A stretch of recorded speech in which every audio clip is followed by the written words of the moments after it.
ദൈവനാമത്തിന് മഹത്വം ഉണ്ടാകട്ടെ. ഇന്ന് വൈകുന്നേരം സന്ധ്യാ നമസ്കാരമായി നമുക്ക് കൂടി വരാൻ കിട്ടിയ ഒരു അവസരമോർത്ത് ആദ്യം തന്നെ ദൈവത്തിന് നന്ദി കരയറ്റുന്നു.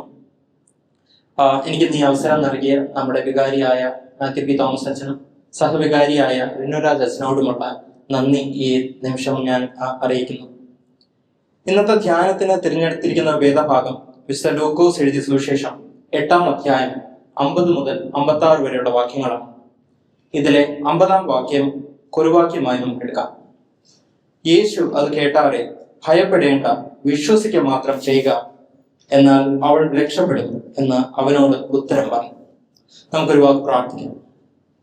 ഞങ്ങളെ അതിവാത്സലമായി സ്നേഹിക്കുന്ന ഞങ്ങളുടെ സ്വർഗീയ പിതാവേ, അല്പസമയം ഞങ്ങൾ തിരുവചനവുമായി നിന്റെ അടുക്കൽ വരുന്നല്ലോ കർത്താവേ. ഞാൻ ബലഹീനനാണെന്ന് പൂർണ്ണമായും സമ്മതിക്കുന്നു കർത്താവേ.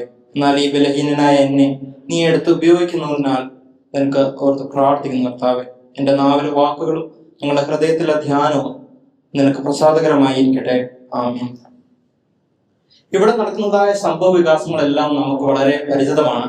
ഒരു വേഴ്സ് 40 തൊട്ടാണ് അതിന്റെ ഫുൾ കോണ്ടക്സ്റ്റ് കിട്ടണമെങ്കിൽ 40 to 56 ആണ് അതിന്റെ ഒരു കറക്റ്റ് ഒരു കോണ്ടക്സ്റ്റ് കിട്ടത്തുള്ളൂ. ഇത് ആക്ച്വലി ഒരു അത്ഭുതത്തിന്റെ ഇടയിൽ ഒരു അത്ഭുതം, ഒരു സാൻഡ്വിച്ച് മിറാക്കിൾ എന്നൊക്കെ വേണമെങ്കിൽ നമുക്ക് പറയാൻ പറ്റും. അതിന്റെ ഒരു സമ്മറി മാത്രം ഞാൻ വേഗം പറഞ്ഞു നോക്കാം. പള്ളി പ്രമാണിയായ യൈറോസ് എന്ന പേരുള്ള ഒരു മനുഷ്യൻ വന്ന് യേശുവിന്റെ കാൽക്കൽ വീഴുകയാണ്.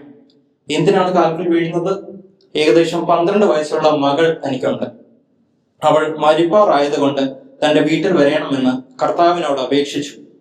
ഇതിനുവേണ്ടി കർത്താവ് ആ വീട്ടിലേക്ക് തിരിക്കുമ്പോൾ 12 വർഷമായി രക്തസ്രവമുള്ള ഒരു സ്ത്രീ തന്നെ തൊടുകയും സൗഖ്യപ്പെടുകയും എന്നാൽ ഉടൻ തന്നെ യൈറോസിന്റെ മകൾ മരണപ്പെട്ടെന്നുള്ള വാർത്ത വരുന്നു. യേശു വീട്ടിൽ ചെന്ന് ആ ബാലികയെ ജീവിതത്തിലേക്ക് തിരിച്ചു കൊണ്ടുവരുന്നതുമാണ് കാണാൻ സാധിക്കുക. ഇതാണ് ഇവിടെ നടക്കുന്നതായ ഒരു കോണ്ടെക്സ്റ്റ്. ഇതിനെ ആസ്പദമാക്കി 2 ചിന്ത മാത്രം പങ്കുവെക്കാൻ ഞാൻ ആഗ്രഹിക്കുന്നു. ഒന്നാമതായി, പ്രോത്സാഹിപ്പിച്ചില്ലെങ്കിലും തളർത്താതിരിക്കുക. If not encouraging, at least do not discourage. ഇതിലെ 49-ാമത്തെ വാക്യം ഇങ്ങനെ വായിക്കും: ഒരാൾ വന്നു, നിന്റെ മകൾ മരിച്ചുപോയി, ഗുരുവിനെ പ്രയാസപ്പെടുത്തേണ്ട എന്ന് പറഞ്ഞു. നിരാശപ്പെടുത്തുന്ന വാക്കുകളായിരുന്നു അത്. നിന്റെ മകൾ മരിച്ചു. അവർക്ക് കുറെ കൂടി സൗമ്യമായും സാവകാശമായും യൈറോസിനെ ഈ ദുഃഖവാർത്ത അറിയിക്കാമായിരുന്നു. പക്ഷേ തെരുവിലൂടെ ഓടിക്കിഴച്ചെത്തിയ അവർ അത് വിളിച്ചു പറഞ്ഞു. ആ വാക്കുകൾ ഒരു കടാര പോലെ യൈറോസിന്റെ ഹൃദയത്തിലേക്ക് ആഴ്ന്നിറങ്ങി. നമുക്ക് ചുറ്റും ഇതുപോലെ പല ആളുകൾ ഏറെയുണ്ട്. നിരാശ വീരന്മാർ, അഥവാ സാഡിസ്റ്റ് എന്നൊക്കെ നമുക്ക് പറയാം. നമ്മൾ തന്നെ എത്രയോ പ്രാവശ്യം മറ്റുള്ളവരെ വേദനിപ്പിക്കുന്ന വാക്കുകൾ പറഞ്ഞു കാണും. ചിലപ്പോൾ തമാശയായിട്ട് പറയുന്ന നമ്മുടെ വാക്കുകൾ ഒരു കടാര പോലെ കുത്തിയിറങ്ങാം എന്ന് ഓർക്കുക. വളരെ ദുഃഖകരമായ ഒരു കാലഘട്ടത്തിൽ കൂടെയാണ് നമ്മൾ ഇപ്പോൾ കടന്നു പോകുന്നത്. ഗൾഫിലൊക്കെ നടക്കുന്നതായ യുദ്ധം നമുക്കെല്ലാം അറിയാമല്ലോ. അതിനെക്കുറിച്ചുള്ള വാർത്തകൾ പങ്കുവെക്കുമ്പോൾ സൂക്ഷിക്കുക. വളരെ ലാഘവത്തോടെ നമ്മൾ പറയുന്ന വാർത്തകൾ ഇത് കേൾക്കുന്ന ആളുടെ സഹോദരങ്ങളോ സ്നേഹിതരും അവിടെ ഭീതിയിൽ താമസിക്കുന്നുണ്ടാകാം. അവർക്കിത് വളരെ വിഷമം വരുത്തും എന്നല്ലാതെ മറ്റൊരു ഗുണവും ഇതിനെ കൊണ്ടില്ല. ഈ വാക്യത്തിലെ 2-ാം ഭാഗവും ശ്രദ്ധിക്കാം. ഗുരുവിനെ പ്രയാസപ്പെടുത്തേണ്ട എന്ന് പറഞ്ഞു. യേശുവിൽ നിന്ന് യൈറോസിനെ അകറ്റാൻ ഉദ്ദേശിച്ച വാക്കായിരുന്നു അത്. അവന്റെ വിശ്വാസം ചോർത്താനുള്ള വാക്കുകൾ. പക്ഷെ യേശു ആ വാക്ക് കേട്ടു. അങ്ങനെയുള്ള വാക്കുകൾ എപ്പോഴും യേശുവിന്റെ കാതുകൾ പിടിച്ചെടുക്കും എന്ന് നമ്മൾ ഓർക്കുക. ഒരു കഥ പങ്കുവെക്കട്ടെ. ഒരിക്കൽ ഒരു കൂട്ടം തവളകൾ കാട്ടിലൂടെ യാത്ര ചെയ്യുകയായിരുന്നു. പോകുന്നതിനിടയിൽ അപ്രതീക്ഷിതമായി 2 തവളകൾ ഒരു കുഴിയിൽ വീണുപോയി. കുഴിക്ക് നല്ല ആഴമുണ്ട്. എന്നാൽ അതിന്റെ സൈഡിലുള്ള വള്ളികളെല്ലാം പിടിച്ച് ആ 2 തവളകൾ അവിടെ പിടിച്ച് നിൽക്കാൻ നോക്കുകയാണ്.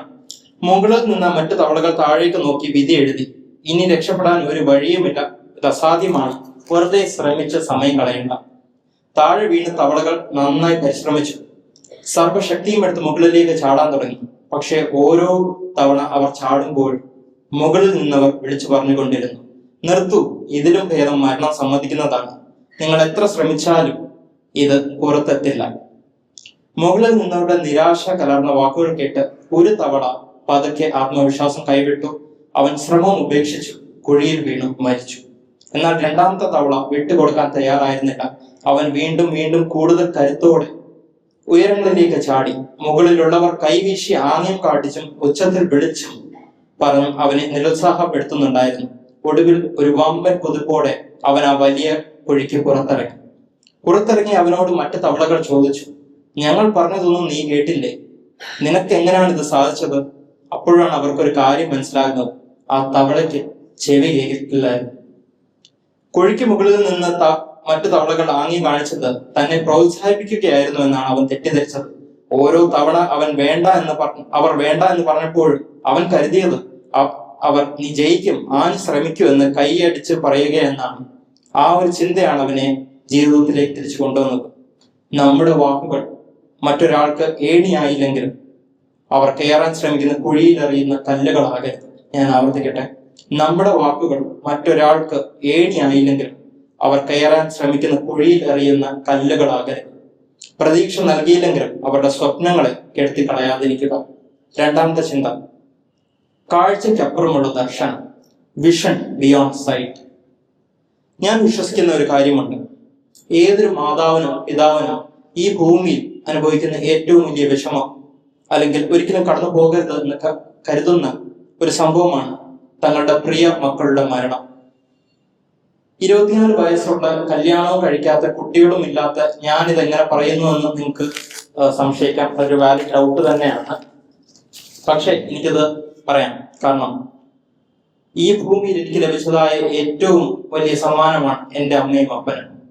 കഴിഞ്ഞ 24 വർഷം ഞാൻ അനുഭവിച്ച സ്നേഹവും വാത്സല്യവും കൊണ്ട് എനിക്ക് നിസ്സംശയം പറയാം, ഒരു മക്കളുടെ മരണത്തെക്കാൾ വലിയ വിഷമം ഒരു മാതാപിതാക്കൾക്കുമില്ല. ഈ ഒരു അവസ്ഥയിൽ കൂടിയാണ് യൈറോസ് കടന്നു പോകുന്നത്. അത് ഊന്നി പറയാൻ വേണ്ടിയാണ് ഞാൻ ആ ഒരു വിഷയത്തിലേക്ക് വന്നത്. പള്ളി പ്രമാണിയായ യൈറോസ് പോകാത്ത വൈദ്യന്മാർ കാണില്ല, മതമനുഷ്ഠിക്കുന്ന ആചാരങ്ങൾ ഒന്നുപോലും ചെയ്യാതിരുന്ന് കാണില്ല. എല്ലാം വൃഥ ആയപ്പോൾ താൻ യേശുവിന്റെ കാൽക്കൽ വീഴുന്നു. എന്നാൽ വഴിയിൽ വെച്ച് സ്ത്രീയുമായുള്ള സംവാദത്തിന്റെ ഇടയിൽ തന്റെ മകൾ മരിച്ചു എന്നുള്ള വാർത്ത അദ്ദേഹം അറിയുന്നു. ചങ്കിലടിച്ച് കരഞ്ഞു കാണും യൈറോസ്. പിന്നെ യേശുവിനോട് യാചനകളില്ല. കാരണം ആ നിമിഷം വരെ യൈറോസ് ക്രിസ്തുവിനെ ഒരു വൈദ്യനായി മാത്രമേ കണ്ടിട്ടുള്ളൂ. മരിച്ചു പോയതിനാൽ ഇനി ഒന്നും ചെയ്യാൻ സാധിക്കില്ല എന്ന കാഴ്ചപ്പാടാണ് വിഷമിപ്പിക്കുന്നത്.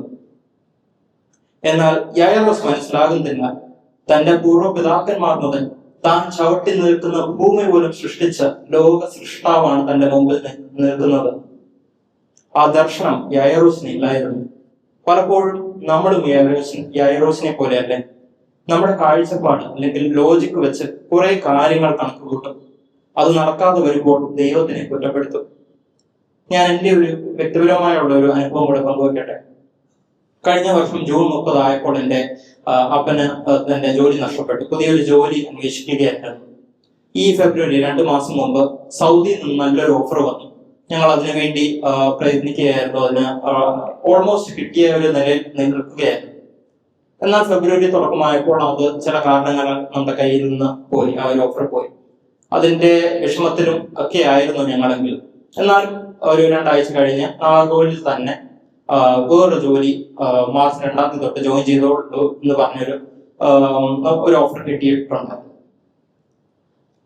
ഫെബ്രുവരി 28 യുഎസും ഇസ്രായേലും ഇറാനിന് അറ്റാക്സ് തുടങ്ങി. ആ ഒരു യുദ്ധം തുടങ്ങി. നിങ്ങൾക്ക് എല്ലാവർക്കും അറിയാം. സൗദി ഉൾപ്പെടെയുള്ള രാജ്യങ്ങളിൽ മിസൈൽ അറ്റാക്സ് എല്ലാം വന്ന് ഇരിക്കുമ്പോൾ എന്റെ ചിന്തയും എന്റെ കുടുംബത്തിന്റെ ചിന്ത പോയത് ഇത് മാത്രമാണ്. ഒരുപക്ഷെ അപ്പൻ ആ ജോലി കിട്ടിയിരുന്നെങ്കിൽ ഇന്ന് ഞങ്ങളുടെ പ്രാർത്ഥനയും വിഷമവും എല്ലാം എങ്ങനെയെങ്കിലും അപ്പൻ സുരക്ഷിതമായി തിരിച്ച് വരണമേ എന്ന് മാത്രമായിരുന്നു. ചില അവസരങ്ങൾ നമ്മുടെ കയ്യിൽ നിന്ന് മാറിപ്പോകുമ്പോൾ അറിയുക, നമുക്ക് വേണ്ടി കർത്താവ് വേറെ എന്തോ ഒരുക്കുന്നുണ്ട്. നമ്മൾ കാണാത്തത് എന്തോ കർത്താവ് കാണുന്നുണ്ട്.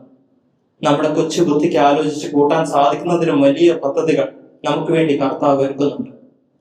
അതിന് കർത്താവ് നമ്മളിൽ നിന്ന് ആഗ്രഹിക്കുന്ന ഒരു കാര്യം മാത്രമേ ഉള്ളൂ: ഭയപ്പെടേണ്ട, വിശ്വസിക്കുക മാത്രം ചെയ്യുക. ഭയപ്പെടാതെ വിശ്വസിക്കുമ്പോൾ അത്ഭുതങ്ങൾ നമുക്ക് മുമ്പിൽ തുറക്കപ്പെടും. ഞാൻ എൻ്റെ വാക്കുകൾ ചുരുക്കട്ടെ. 2 ചിന്തയാണ് ഞാൻ നിങ്ങളുമായി പങ്കുവെക്കാൻ ആഗ്രഹിച്ചത്. പ്രോത്സാഹിപ്പിച്ചില്ലെങ്കിലും തളർത്താതിരുത്തുക. If not encouraging, at least do not discourage. നമ്മുടെ വാക്കുകൾ ഒരാളെ കഠിനമായി വിഷമിപ്പിക്കുമെങ്കിൽ നമുക്ക് മൗനം പാലിക്കാം. രണ്ടാമതായി, കാഴ്ചയ്ക്കപ്പുറമുള്ള ദർശനം, വിഷൻ ബിയോണ്ട് സൈറ്റ്. ഭയപ്പെടാതെ വിശ്വസിക്കുമ്പോൾ ഒരിക്കലും തുറക്കപ്പെടില്ല എന്ന് വിചാരിക്കുന്ന വാതിലുകൾ കർത്താവ് നമുക്ക് വേണ്ടി തുറക്കപ്പെടും. ഈ വചനങ്ങളാൽ ദൈവം നമ്മെ അനുഗ്രഹിക്കുമാറാകട്ടെ. ഈ അവസരം തന്ന രണ്ട് അച്ഛന്മാർക്കും ഇടവക ഭാരവാഹികൾക്കും ഓർത്തുകൊണ്ട് എന്റെ നന്ദി സ്നേഹവും അറിയിക്കുന്നു. ദൈവം നമ്മളെ എല്ലാവരെയും സമൃദ്ധിയായി അനുഗ്രഹിക്കുമാറാകട്ടെ.